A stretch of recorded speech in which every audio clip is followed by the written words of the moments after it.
Hi, everyone. For those of you that don't know me, I'm Jackie Beal. I'm an intuitive life coach, and I'm the founder of this Facebook community, Healing Changes, Breaking Free from Generational Trauma. I wanted to come on live today, but my internet is not cooperating with me, and I made a lot of little mini segments that got disconnected, and hopefully they don't post all later on to the page, but I decided to go ahead and make a video and post it to it. So next week, hopefully I can come on live. But I wanted to start today by saying thank you for joining my group, and thank you to those of you who invited friends to join the group. And if any of you have friends that you think would benefit or you'd like to have them follow us on this journey, feel free to invite them. And lastly, I wanted to thank those of you that reached out to me, private messaged me about your personal journey, peace, and I'm grateful to work with you. So thank you. Having said that, last time we talked, I defined generational trauma and trauma. And trauma really is just a deeply distressing or disturbing incident or event. And we talked about how, or I talked about how you may be living the trauma, many of us have, or you may be living the byproduct of the trauma. And what do I mean by that? I mean your ancestors' trauma. You know, if your ancestors have lived in a generation of trauma, they end up wiring their brain to be in the fight, flight, or freeze stage. That's what we talked about. And that gets wired so much over and over and over. And that gets passed down through the DNA. And that usually manifests itself as far as when you're like, I'm always anxious. I don't know why. It's just me. I have anxiety. Those are usually anxiety that's been passed down and you've just been wired that way. But when you've been wired that way, you haven't been wired the correct way. And what do I mean by that? The way that processes emotions slowly, thinks things through, controls behavior, can be content, keep the heart rate down, all of those things. Those things don't get wired. So as we move through 2022, I'm going to work with you on how to rewire that part so we can learn to be in the calm and let go of that unfortunate wiring that many of us have going on. So I wanted to start in the next few weeks talking about my 10 signs of family dysfunction. And I thought we would just take a couple of weeks and explore them a bit. And it can be kind of deep, so I'm going to do my best to let you know it's okay. We'll get through it. I'm starting light. And so I'm going to get us through this. We're going to work out through all this darkness and get to the core of our trauma so that we can heal and live our best lives.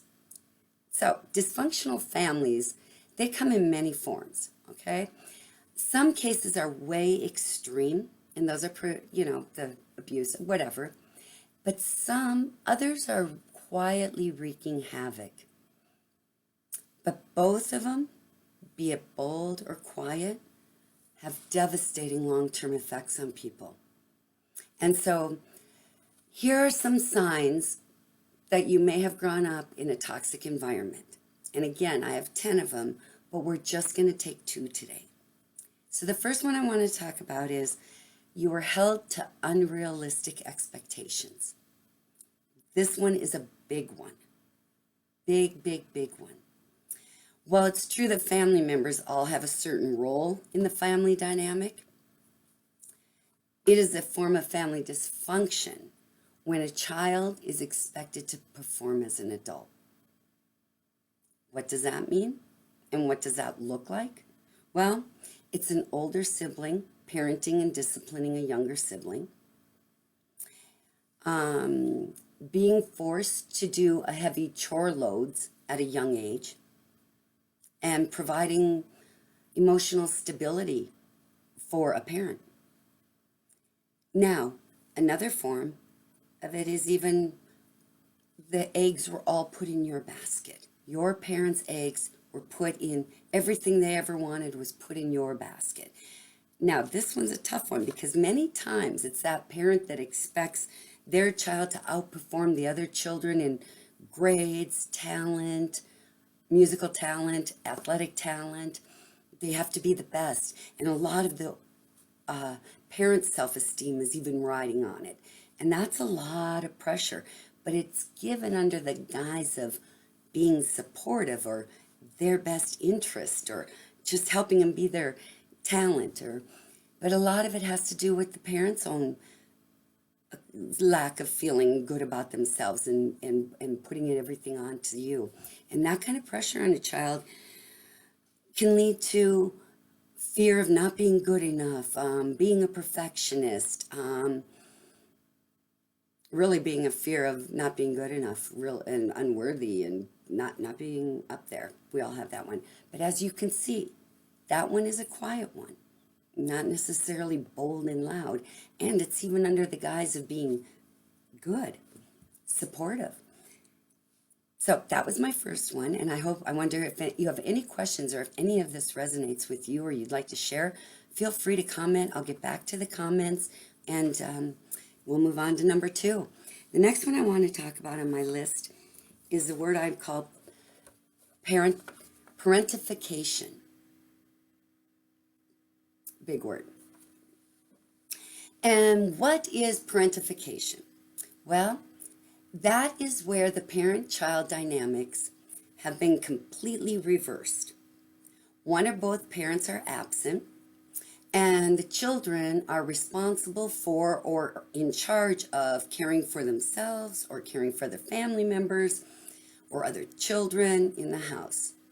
And usually people who grow up in this kind of environment, they often feel like they grew up too fast, that they were given heavy responsibilities at a young age, sometimes not even knowing there was a choice.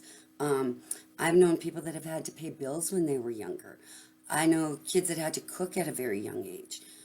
Mostly, parents that are absent in this group are absent due to an addiction or due to some psychological problems. Mainly drugs and alcohol addiction is what we're dealing with these parents. And either way, though, whether it's psychological or problems or if it is an addiction, which is, of course, a psychological problem too, the parents were unable to perform their daily functions. And so cooking, feeding the kids, doing the laundry, all of those things forced the kids eventually to have to assume these responsibilities. Kind of sad. And because these children do this at the expense of their own development and pursuit, it can often lead to poor identity development, unassertiveness, the incapability to develop healthy interpersonal relationships. You know, there's lifelong repercussions when you're a child and you're forced to parent a parent. So when that happens, a lot of these people grow up and they feel compelled to serve as a source of stability and authority, even at their own expense. And we wonder why they take on that alcoholic again and take care of it, even at their own expense. That's what they feel. So, again, we've covered a couple of them. I have 10 of them, and I'd like to do a couple a week. And so, again, today we talked about if you were held to unrealistic expectations, and talked about parentification, and both of which, again, quietly wreak the same havoc that the more extreme ones do. So, again, if anything resonates with you and you'd like to share, if you have any questions, any of that, please comment. I will go back and look through them all and get back to you.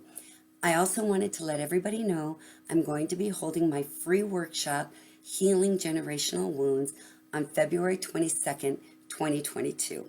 2/22/22 is when I'm going to hold it. So I'll post it on the Facebook page as we near. And again, it's called Healing Generational Wounds. It's free.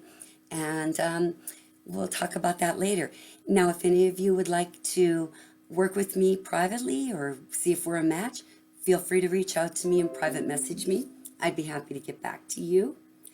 And let's see. Other than that, have a great weekend. Take care. Be safe. Stay healthy. See you next week. Peace.